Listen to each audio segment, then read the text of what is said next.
What is up, my planting people? My name is Lithius and welcome to Roots Ready.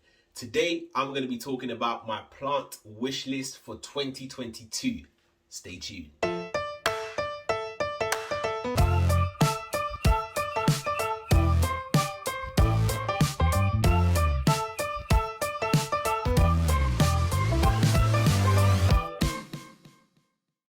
I recently released a video looking back over 2021 and see how I did against the wish list that I set for that year. I'm proud to say that I actually did acquire a lot of those plants on that list.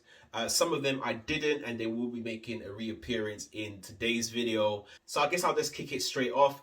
One of the plants that was in my previous wish list and I wasn't able to acquire was a Crested Cactus.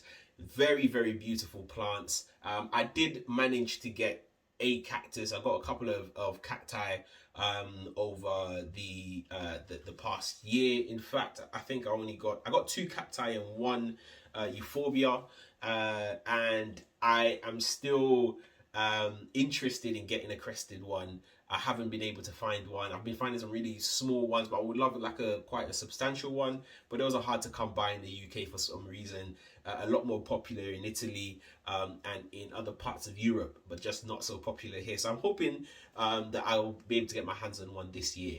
Staying in the cacti family, I would love to get my hands on the Cereus for Bestiary Spiral cactus. It's a very gorgeous one. Very eye-catching, very unique. I don't think they're super rare or hard to get your hands on one. If you do want a larger one, they do go up in price quite quickly. But essentially it's just a cactus that just spirals upwards and it just looks really beautiful. So I would love to get my hands on one of those. Another plant that was on my wish list and one that I have been desperately looking for is the Monstera Constellation. I am yet to be able to find one that is a reasonable price.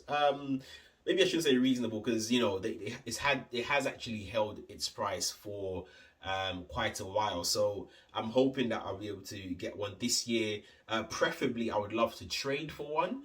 I haven't quite done the trade yet at all. So I would love for a Constellation to be the first plant that I trade for. So here's hoping. If you're watching this video and you have one that you would love to trade and you're based in the UK, do let me know. I'll be more than open to doing that. So the other plant I'd love to get my hands on, and I think I'm going to butcher the name, is the Dione Eliud, I think it is.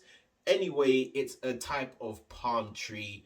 I don't think it is a palm actually. I think it is I had to quickly check. So it's not a palm tree, it's a cycad. And I just love the history of it, that it's one of the oldest plant species in the world. So that makes it quite unique and special. But also I just love the growing pattern. I don't want an established plant. I want maybe to start with a seed, because the growth pattern that it has is really gorgeous. It sort of just sends out one leaf. I know it's not a leaf, but a frond or whatever it's called. And it just looks really gorgeous. They're quite slow growing plants, but because of the beauty of it at such a small age, it's fine, and it just looks really gorgeous. So another plant that I came across almost by accident was the Amorphophilus atrovides, otherwise known as the Voodoo Lily. Now this is one of those cork flower plants that once it goes into bloom, it releases one, I think it's an inflorescence, but it does have a bit of a pungent smell.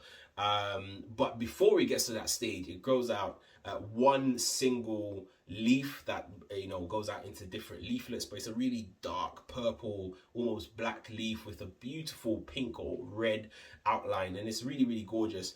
I'm hoping to get my hands on one of those.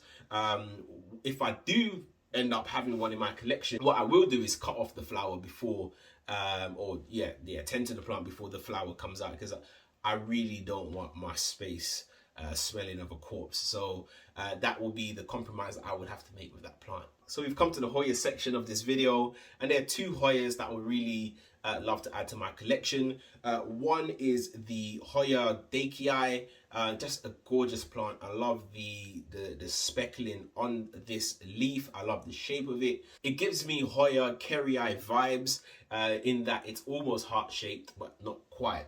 And I just love that it's got this, yeah, it's got like a really unique blend of colors. Yeah, I think it's a gorgeous plant.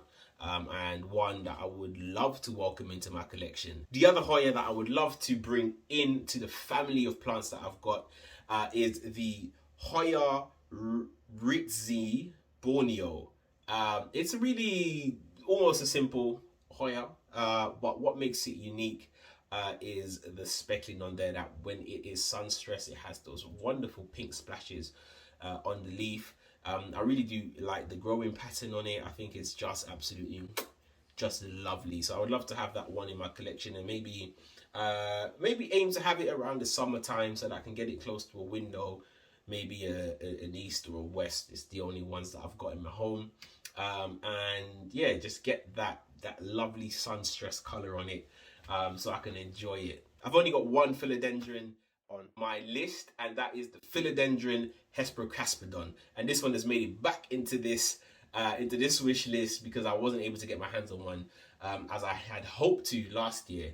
I haven't been able to find too many of them online. It's really rare that they pop up, but I'm hoping that in 2022 that my stars will align and I'll be able to get one for a reasonable price. If not, maybe make a trade. I did manage to get my hands on the Philodendron Patriota. Very similar growth patterns, but different at the same time. So I would love just to have him so I can compare them. And yeah, so that they can complement each other really in my collection. So this section, I haven't really listed them out, but I would love to just add a collection of air plants to my collection. I think I was really inspired when I went to my auntie's house in St. Lucia. If you haven't seen that video, I'm going to link it over here. And she has a wonderful selection of air plants, especially the one that's a bit longer and vines and stuff. They look really gorgeous. And I feel like they can just be added anywhere for a splash of color. So I wouldn't mind getting my hands on one of those. And there's so many different varieties as well. And I've seen people set them up in really unique ways in terrariums and stuff like that. So I would love to just, yeah, get my hands on one and see how I get on. So in terms of anthuriums, I haven't really got any specific anthuriums that I would like to get in my collection, but I've got a leaf type or leaf shape that I would love to add, and those are any with the big lobes. Just for comparison, maybe something like a factorum, just that sort of tri-leaf, you know, sort of vibe. I've got an anthurium cuticoense at the moment, but it's something similar but not as pointed, maybe like a rounded lobe. Yeah, just really like the look and the vibe of those. I would love to add something like that to my collection this year. And last but not least, this is a plant that I've only recently seen pop up, and it's getting more and more common. Common in terms of the frequency that I see it, but not in terms of the price. And that is the Bestiary Spiral, or otherwise known as the turtleback plant. It is a gorgeous plant. The leaf texture looks really, yeah, just as the name suggests, as like a turtle's back. It's quite defined, really sort of unique. I don't know in terms of the leaf size how big the plant gets. But I've seen a lot of smaller cuttings and they just look really gorgeous. So that's one that I would love to add to my collection. That was it for my 2022 plant wish list. There's not really, I hope there's nothing on here that's too out of this world or too rare to find. Maybe apart from the Philodendron Patriota, I think that one might be a little bit more difficult to get my hands on. But otherwise, I think it's quite an achievable list. I think it's quite reasonable as well, but we'll see how we get on. Surprisingly, I haven't bought any plants for the past couple of months. And that's just me trying to reduce that and cost saving sort of thing. So yeah, I'm hoping that I'm able to add some of these to my collection. Hopefully, doing that through trades, but we'll see how we get on. But that was it, guys. I hope to see you in the next video. And as always, keep planting.